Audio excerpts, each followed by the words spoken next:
Kamusta sa lahat? Sa video na ito, ipapakita ko ang isang cool na gawaing kamay na maaari mong gawin gamit ang mga plastic na bote. Para sa gawaing ito, kakailanganin mo ng mga bote na eksaktong 6 na litro.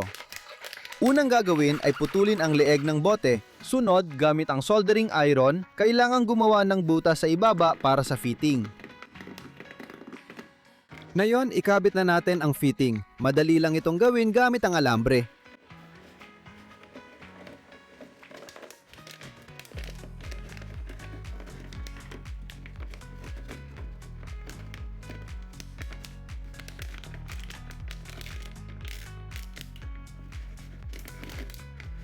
Isuot natin ang rubber gasket tapos higpitan ng maayos ang nut.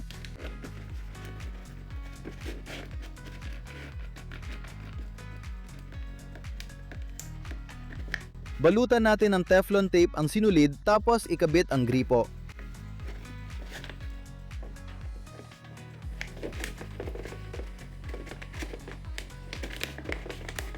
At sa sinulid ng gripo, kailangan ikabit ang fitting para sa hose. Sunod, kunin natin ang pangalawang bote at putulin ang ilalim nito. Sa naputol na bote, maglagay tayo ng polyurethane sealant.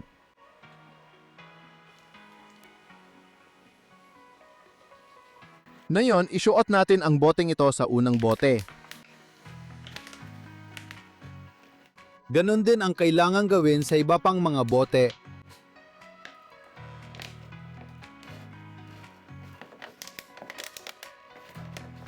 At ganito ang dapat na kalabasan. Kailangan din natin ng ilang pahabang piraso ng kahoy para sa paggawa. Ilatag ang mga ito sa patag na sahig at pagsamahin lahat gaya ng ipinapakita sa video.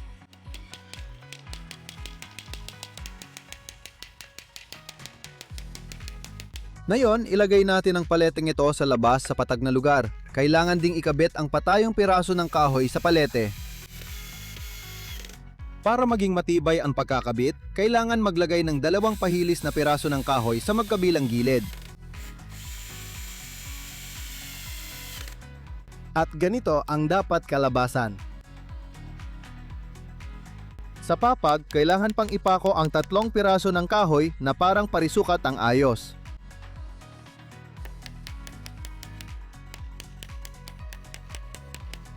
Sa nabuo nating parisukat, ilalagay natin ang mga pinagkabit na bote. Para siguradong matibay, tatalyan natin ito ng mga clamp. Ganito ang itsura ng lahat. Para hindi matanggal ang fitting ng bote, kailangan itong ikabit ng mahigpit gamit ang clamp. Susunod, kakailanganin mo ng lata ng pate, kung saan sa gitna ay kailangang butasan. Sa mga nagawang butas, kailangan mong ikabit ang fitting para sa hose. Bago higpitan ng nut, kailangan mong maglagay ng sealant o maglagay ng rubber gasket.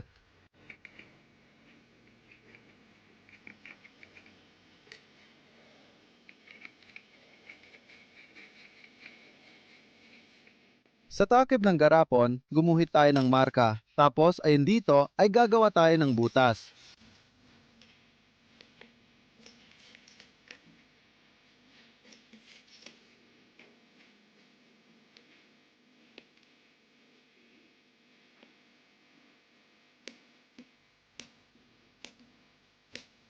Maglagay tayo ng sealant at isara ang takip.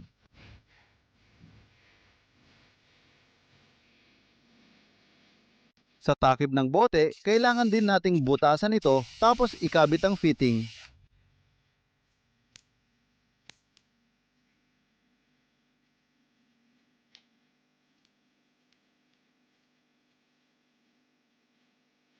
Ngayon, pagdugtungin na natin ang dalawang bahagi gamit ang hose.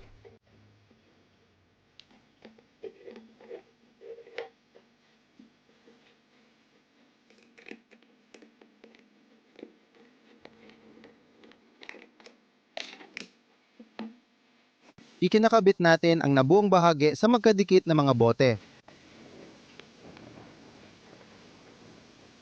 Kailangan pang ikabit ang isa pang pahalam na kahoy sa patayong kahoy. Pagkatapos nito, ikakabit natin ang hose sa kahoy gamit ang mga plastic na tali. Ayan, tapos na ang ating ginawang proyekto. Tulad ng inyong nakita, ito ay naging isang panlabas na shower para sa tag-init. Dahil sa ganitong disenyo, mabilis uminit ang tubig dito. Kailangan ikabit ang hose sa fitting at punuin ng tubig ang lalagyan. Pagkatapos nito, iinit ito sa ilalim ng araw. Pagkatapos, bubuksan mo ng kaunti ang gripo at mula sa itaas ay lalabas na ang maligamgam na tubig. Ang mangyayari, mapupuno ng malamig na tubig ang lalagyan at itutulak nito ang mainit-init na tubig pataas. Gumagana ng maayos ang DIY na ito. Pero ang pinakaimportante ay ang maayos na pagdikit ng mga bote. Kasi aminin ko, sa ilang bahagi ay tumagas ang tubig. Kailangan mong maglagay ng mas maraming sealant o kaya naman ay mag-isip ng ibang paraan ng pagdikit ng mga bote. Kung may alam kayo kung paano, pakisulat na lang po sa mga komento. At para sa mga nagustuhan ng video na ito, mag-like at mag-subscribe sa channel. Maraming salamat sa panonood at paalam sa lahat.